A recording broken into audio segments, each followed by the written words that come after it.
अरे कालू जी, इस करवा चौथ पर मुझे 2 लाख वाला डायमंड का हार चाहिए, जैसे पहनकर मैं पूरे जंगल में नाचूं, गाऊं और झूमूं।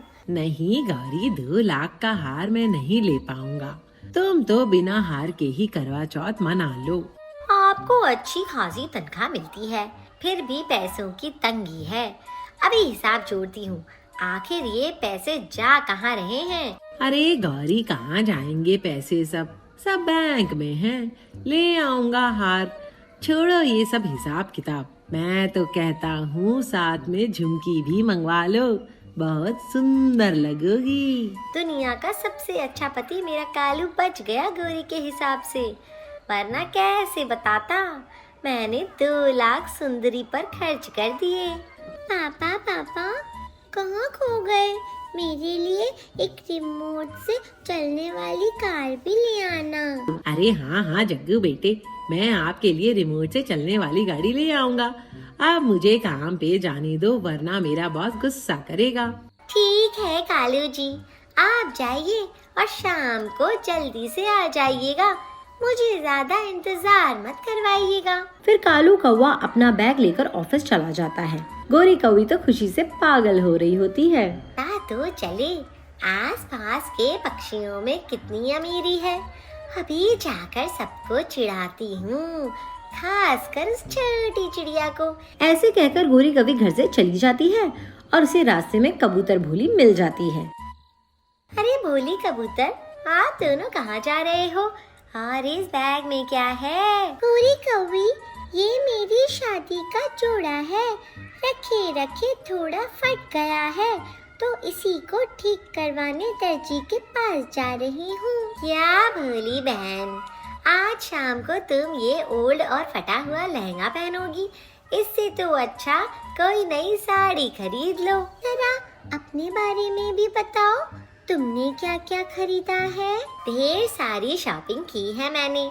सबसे बड़ी बात, आज शाम को कालू जी मेरे लिए डायमंड का हार लेने वाले हैं। खैर छोड़ो, तुम बताओ, आज तक भोली को कोई गिफ्ट दिया भी है या नहीं? गोरी, कालू भैया 2 लाख का हार लाएंगे आपके लिए। और नहीं तो क्या, मैं क्या झूठ बोल रही हूँ?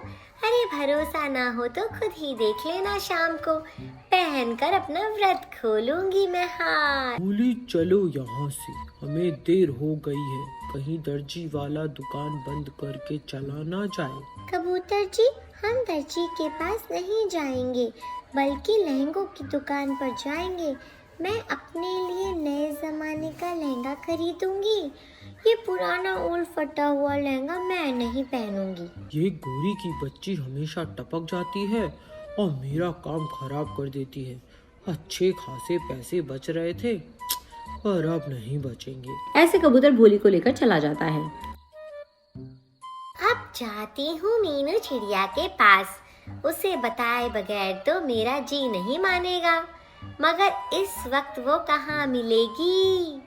हाँ, नदी पर बैठी होगी वो। गोरी कौवी मीनू को ढूंढते हुए नदी पर पहुंच जाती है। वहाँ चिड़िया अकेले चुपचाप बैठी हुई थी। मीनू चिड़िया, कालू मेरे लिए पूरा 2 लाख का हार लाने वाले हैं। शाम को तो मैं वही पहनूंगी। तुम क्या पहनोगी? हाँ गोरी बहन, मैंने भी अपने लिए एक हार खरीदा है और मैं शाम को वही पहनने वाली हूँ। अरे वाह, सोने या हीरे का कौन सा हार खरीदा है तुमने? ना, सोने या हीरे का नहीं, मामूली सा तांबे का हार खरीदा है। क्या कहा? तांबे का हार? मामूली हार? मैंने तो सोचा कोई महंगा हार लाई होगी। मैं भी किससे पूछने लगी।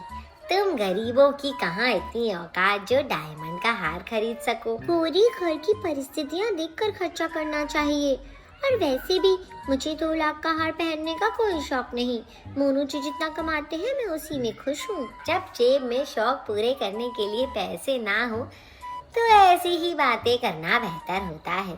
सही कहा ना मीनू? ये बोलकर गोरी कौवी वहाँ से चली जाती है। गोरी तो 2 लाख के हार की बातें सभी पक्षियों को कहती फिरती है और उधर कालू कौवा भी चिंता में था। शक्ल की ना सूरत की, हार फरमाइश 2 लाख के हार की। कहाँ से लाऊं ये इतना महंगा हार? तो बैंक भी खाली पड़ा है। आइडिया, शाम को घर ही नहीं जाऊंगा।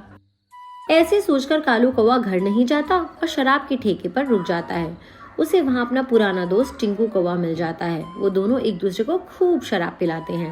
मैं जल्दी जल्दी तैयार हो जाती हूँ, कालू जी आते ही होंगे मेरा हार लेकर। ये कहकर गोरी खुशी खुशी तैयार होती है। इधर कालू मजे से अपने दोस्त के साथ बैठा हुआ था।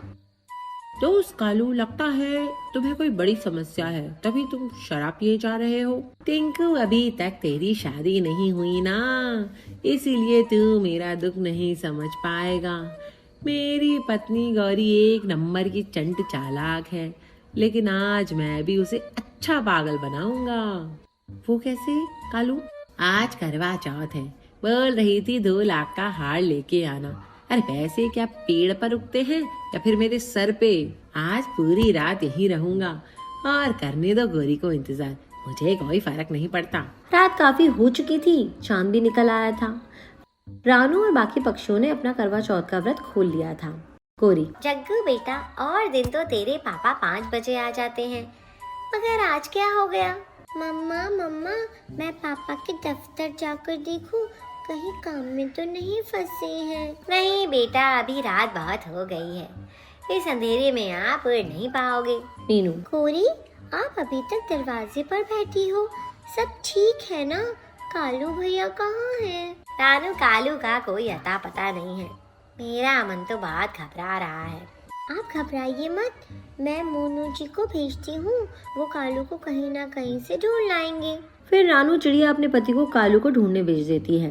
मोनू चिड़िया कालू कौवा को ढूंढ के घर ले आता है। कालू बहुत नशे में था। मोनू उसे सहारा देते हुए घर लाता है। मेरे कालू जी, क्या हुआ? गौरी, कुछ नहीं हुआ, आपके कालू जी पे जरा पानी के छींटे मारने पड़ेंगे। गोरी कालू के ऊपर पानी डालती है। कालू हड़बड़ाते हुए होश में आता है। अरे कालू जी, उठो, आज करवा चौथ है, मैंने आपकी लंबी उम्र के लिए व्रत रखा है, मेरा व्रत पूरा करें। अरे नहीं नहीं, मैं नहीं जाऊंगा घर। मुझे मत छोड़ो, तुम मेरे पीछे मत पड़ो, मैं नहीं जाऊंगा घर। ठीक कालू जी, अरे शराब पी रखी है, आपके मुंह से तो बदबू आ रही है। गौरी, अभी कालू नशे में धुत है, हम सबको नहीं पहचान रहा है। गोरी, कालू अब घर में है, तो तुम अपना करवा चौथ पूरा कर लो, जो भी बात करनी है सुबह कर लेना। मीनू चिड़िया की बात मानकर गौरी कालू को देखते हुए करवा चौथ का व्रत खोलती है, मगर कालू कौवा तो नशे में आंखें बंद करके लेटा हुआ था। चिड़िया बहन, मुझे माफ कर दो, सुबह सुबह मैंने तुम्हें कितना भला बुरा कहा, उसके बावजूद तुमने मेरी मदद की, तुम दोनों को बहुत बहुत धन्यवाद। गोरी, धन्यवाद की कोई जरूरत नहीं, हम आपसे कभी भी गुस्सा नहीं थे, ना ही कभी होंगे। अब जाओ, कुछ खा लो, सुबह से तुम भूखी हो तो अपना व्रत पूरा कर लो। इस बार का करवा चौथ तो निकल गया, लेकिन अगले करवा चौथ के लिए आप लोग भी पहले से ही सोच ले कि क्या पहनना है। हेलो फ्रेंड्स, आप हमारा चैनल देख तो रहे हैं, लेकिन सब्सक्राइब नहीं कर रहे, सो प्लीज मम्मा मैं बोलूंगी, please subscribe our channel and like and share our videos.